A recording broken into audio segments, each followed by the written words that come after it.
Hey everyone, and welcome back to a new video.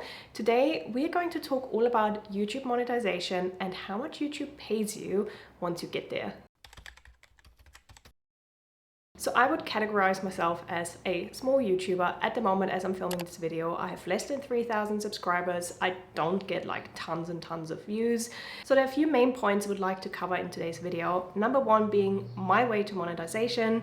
Number two, what did I earn in my first month of being monetized as a small YouTuber? Number three, what did I earn in my first year as a small YouTuber? And what is my current monthly average looking like now? And number four, what did I earn with my most viewed video versus my most viewed short? There's a lot to cover today, so let's just get right into it. The first ever video I uploaded to YouTube was on the 18th of December 2017, so nearly 6 years ago, which is crazy.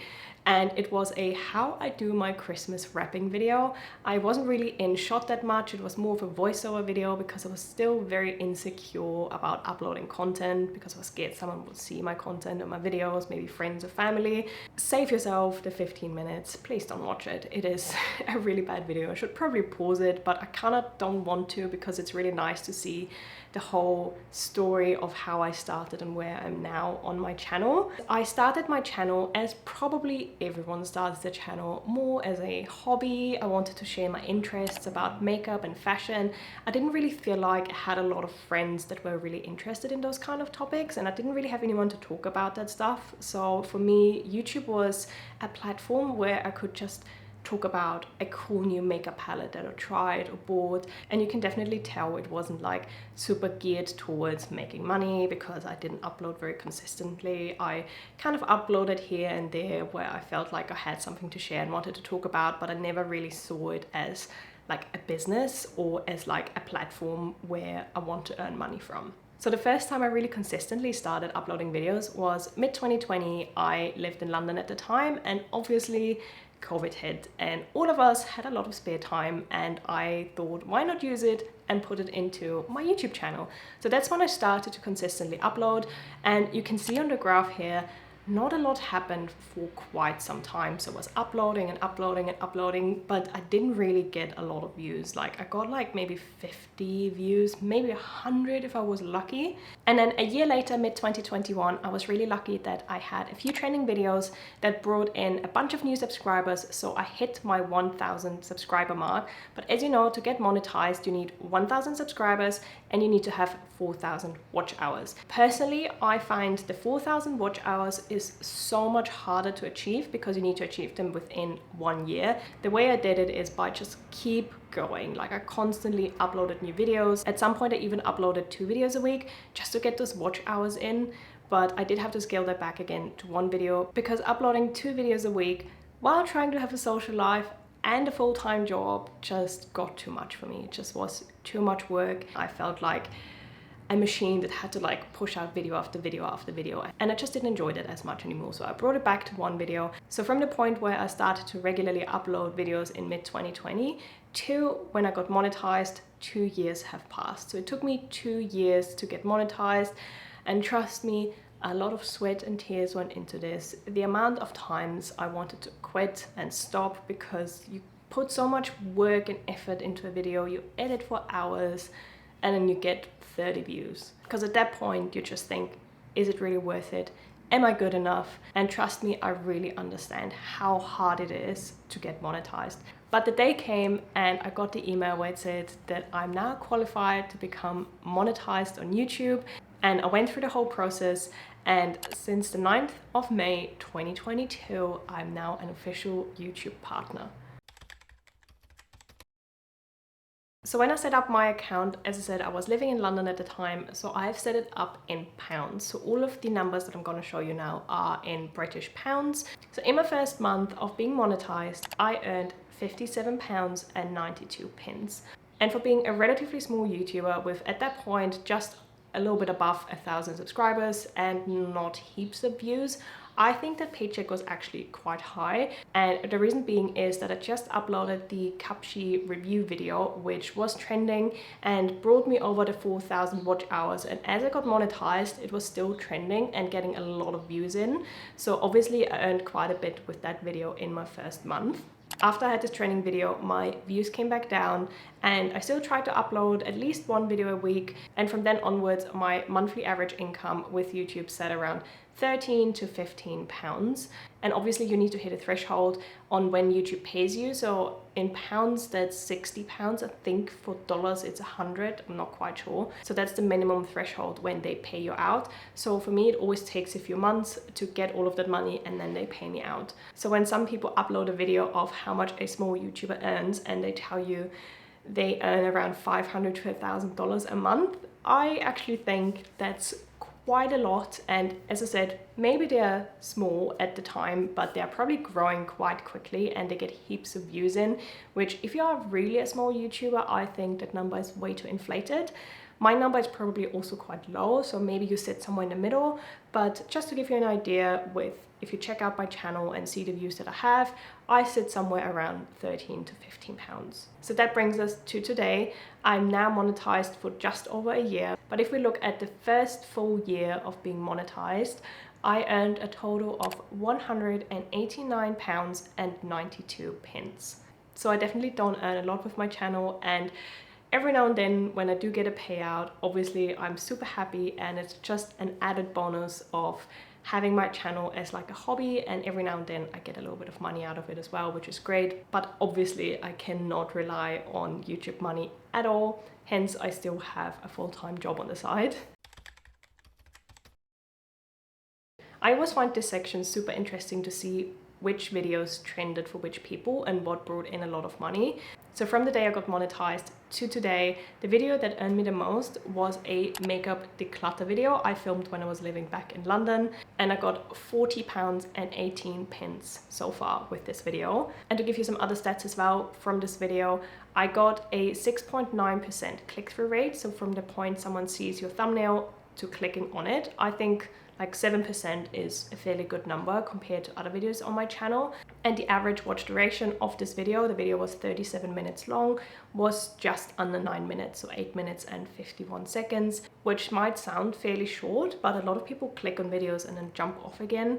So for my channel average, it's actually a really good number. And then the video with the second highest earnings is the video that actually got me monetized. It was a Cupshe bikini review video. I earned £36.36. I got around 137,000 views on this video. Unfortunately, the majority of it I got before I was monetized, so I kind of missed out on this whole part at the start.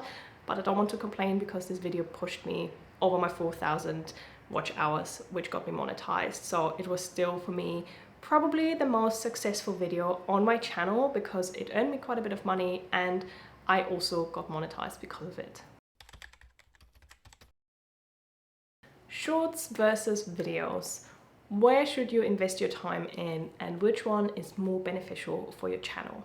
Both video formats have their pros and cons. So at the moment, you can really tell that YouTube's algorithm is pushing out shorts. So if you are a small YouTuber and you want to get a lot of eyeballs onto your YouTube channel, I think YouTube Shorts is a good way for you to generate traffic. On the other hand, we have YouTube videos. And I think the video, the long format, is what keeps people on your page. So I think Shorts brings traffic in, long format keeps them. And then obviously the main difference between the two as well is the RPM, which is basically the revenue you get per 1,000 views. So at the moment, my RPM sits at 0.03 pounds for shorts and at £1.14 for videos.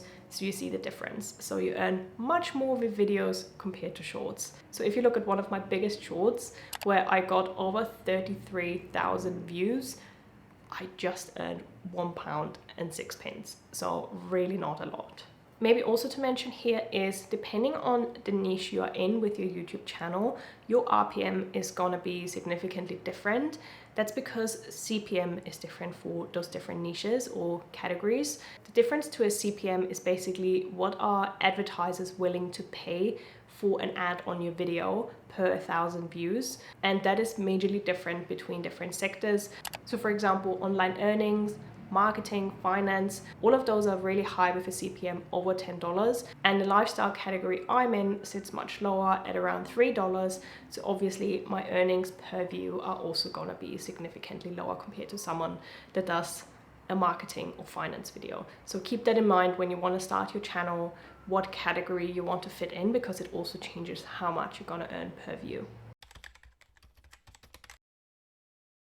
As I said, I've actually been on YouTube for a really long time, nearly 6 years, which is crazy, but obviously I've just been monetized for just over 1 year. I still learned a lot on my way to getting where I am now, and I want to share those with you. So my number one thing, which we just touched base on, is if you start your YouTube channel now or you haven't been monetized yet, I would really think of a good mix of shorts and videos. As I told you, shorts are the ones that bring in a lot of traffic and eyeballs onto your channel, whereas videos are the ones where you generate watch time, you earn more money with, and those are probably the ones where you keep your subscribers. A second one, which might be quite personal to me, but maybe some of you struggle with the same problem, is I was thinking of which language I start my channel in, because I am not native English, I'm native German. And now looking back, I still don't have an answer to that, if I should have maybe started my channel in my native language, because obviously the start, when I look back at videos now, I think my accent was horrible. I really hate watching my old videos, and I think that might have been a blocker why people haven't watched my videos very long, or why they didn't subscribe to my channel, because it wasn't as nice and fluent and easy to watch. And then for me, in my head, I'm like, oh, should I have just done it in German? Why not? That's my native language, I can speak it very easily, but obviously it's a smaller market. So that was kind of the trade-off. To this day, I don't have an answer to this. Obviously, I started my channel in English, so I'm going to stick to English now. Anyway, those are the thoughts that I have. So before you start your channel and you are bilingual, think about what language makes more sense for you and your audience. When I was doing a bit of research for this video, I stumbled across someone who said a good video, a good YouTuber consists of 3 things. And I kind of agree with that, which number 1 is personality, number 2 is content, and number 3 is editing. And to be successful on YouTube, you need to have at least 2, if not even 3 of them nowadays. So if you are a small YouTuber and you are growing very slowly, that brings me to my next point of you need to be brutally honest with yourself. If you are not growing as quickly as you want to grow, do you have at least 2 of those, if not even 3? So if you have a great personality, but the content you deliver and the editing is really not that good, no one's gonna subscribe. Or if the editing is absolutely amazing, but the content and the way you talk is not that good, again, no one's gonna stay on your channel. And the last point I have, if you do want to be successful on YouTube, don't treat it as a hobby, treat it as a business. YouTube nowadays is super competitive. There are a lot of people out there with a lot of skills, great personalities, really cool content. So if you are not up there, you won't get a lot of subscribers. And as I said, I kind of felt that on my channel as well, where I was like not uploading regularly, or if I did and I couldn't be bothered, I just did like a random video that now looking back didn't really fit into my channel and wasn't the greatest content. So I think if you do want to be successful, you need to sit down, have a strategy, plan your videos, potentially even script parts of your videos, think ahead of what you want to talk about. So really treat it as a business rather than a hobby, which I think don't mix it up that it can't grow out of a hobby. So I think if you are really passionate to talk about plants and that's your hobby and you want to bring it onto YouTube, it's still your hobby to talk about it, but don't treat it as like one, but treat it as like you have your own plant shop. You need to see it as a business. So that was my journey of becoming monetized on YouTube. If you have any questions, feel free to just put them down below and I'll try to answer them as best as I can. And obviously I would be super happy if you would subscribe to my channel to not miss out on any future content. And otherwise, I hope you have a really good day. I hope you enjoyed this video and I'll see you on my next one. Bye.